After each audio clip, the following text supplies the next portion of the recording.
Hello everyone, in this video I will show you how to turn on or turn off replace swipe with single tap in Samsung Galaxy S24 Ultra. So before starting the video, don't forget to subscribe the channel and also press the bell icon. So first of all, open settings. Now in settings, scroll down and here click on accessibility.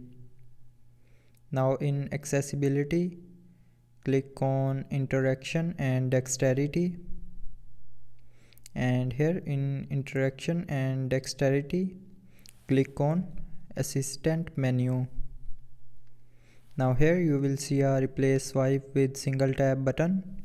So if you want to turn on replace swipe with single tap, then turn on this button, and after turning on this button it will respond to alarms, alerts and incoming calls by tapping instead of swiping. And if you want to turn off replace swipe with single tap, then tap on this button again to turn it back off. So with this button you can turn on or turn off replace swipe with single tap in Samsung Galaxy S24 Ultra.